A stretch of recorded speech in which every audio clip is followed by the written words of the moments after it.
Welcome back to Spirit of Life. I'm Dave McLauchlan and my guests are Andrea Hoy and Julia Paszkowski from Youth for Life. Welcome back to the program. Yeah, Andrea, can you tell me what do you think you've learnt about politics and culture in this country from your involvement in Youth for Life?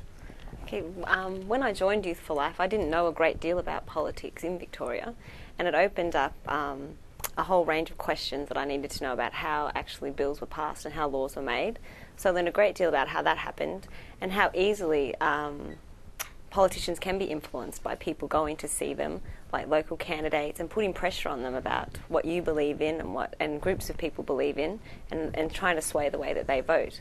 So I think that's really important. That's opened up a big avenue that I didn't know much about beforehand. And sorry, what was the other part of the question? Well, about culture. I mean, do you think our culture is so much influenced that it is sort of, generally anti-life in the sense of... I wouldn't say anti-life, because there's so many things on TV nowadays promoting life, like cigarette commercials, for instance. They're trying to show everyone the horrors of smoking, and they're showing graphic pictures on cigarette packets and on TV commercials, and that's because they don't want people, dying of lung cancer, obviously. And also there's the terrible traffic authority, the RTA thing, commercials on TV, with showing people getting hit by cars and speeding and drink driving and that.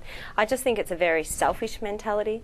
Like, they've given power to women in the name of women's choice, saying that, well, it's a woman's choice to kill a child, but what about the child's choice? They're not realising that to kill a child is destroying not only one life but two lives. Like, women don't recover from this. They have very bad adverse effects. So I think it's just a selfish mentality and an uneducated mentality. A lot of people don't know what abortion is. Like, even I remember speaking to certain politicians when the bill was being debated, and I had an argument with one politician about partial birth abortion, and they have no idea what it is. No one has any idea what the procedure is. So I think just from what I'm seeing in the TV and other areas, people are pro-life, but they just need to know exactly what abortion is. It needs to be an issue in the media, on the streets, and it needs to be uncovered, not just swept under the carpet as a secret and something that we can just brush away. So I think once young people get onto this notion, like I saw in the States, they have a huge pro-life movement of young people nowadays, and they recently had a poll there, a survey, and they surveyed all the teenage Americans, asking them if they believed abortion was morally wrong. And 72% of them said they believed abortion was morally wrong. So we're seeing great hope in America, and we want to bring that here to Australia and encourage people to get involved and just educate them. I think it's more about education. Do you think if the facts about abortion and how it's carried out were known in the same way that the facts about cigarette smoking, the damage it does to your lungs and your health generally, if those sorts of things were as widely known and accepted in the media as the smoking things would, would it make a difference? Definitely, it would definitely make a difference. Like, when I see those terrible ads on TV about smoking, and my children see them, they're absolutely terrified of cigarettes. They're never going to smoke in their generation, and it sends home a message saying, this is, if you smoke, this is what's going to happen, and this is what smoking does to you. And if we can put the truth out there, people are searching for the truth. People do want to know the truth these days, and it just has to be out there. If we have the truth about what abortion is, and get it into the media and get it on the streets, and that, people are going to see exactly what it is, and it's going to change their minds, their views on abortion, I think. Also, in terms of politics, do you think that, traditionally traditionally pro-life issues have been a right-wing issue. Yeah. But do you think that it can be promoted across all political boundaries? Yes, I do think so, because yes, it traditionally has been a right-wing issue, but now it's a human rights issue. If we attack it from a human rights issue and not just from a Christian view or from a very right-wing view, it is a human rights issue. And even people from politicians from the Labor Party didn't vote for it, and even some Emily's List. Emily's List is a group of women that are a support network for women who are pro-choice. And even some of the Emily's Listers were not voting for this because they understand that, this is life, and it's a great violation of human rights. So I definitely think it can be spread over a broad sector of politics, not just in the conservative wing. Do you think it's probably a parallel to what happened a couple of centuries ago with slavery? Of course. Slavery was a grave human rights issue, and if no one fought for it, and laws were passed in Parliament, to keep slaves as slaves, and just because this law has been passed in Parliament doesn't mean it's going to stay there.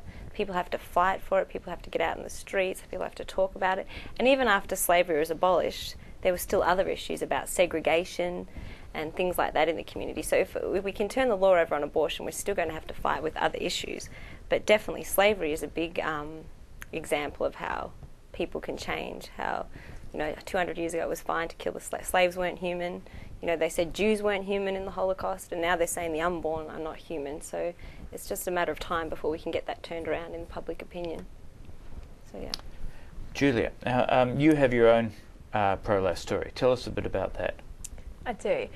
At the start of last year, I became pregnant when I didn't plan to be, and I was very upset, and I was feeling alone, and I didn't know what to do, and I'd sort of told a few of my close friends, and even though when I thought about if this had ever happened to me in a hypothetical sort of basis, I always thought, no, I would never have an abortion. But I found everyone saying, you might not want to, but that's what you do. You're at uni, you can't look after a baby, you're young, you don't know how to, you can't bring this baby up, you don't know how, you won't be able to.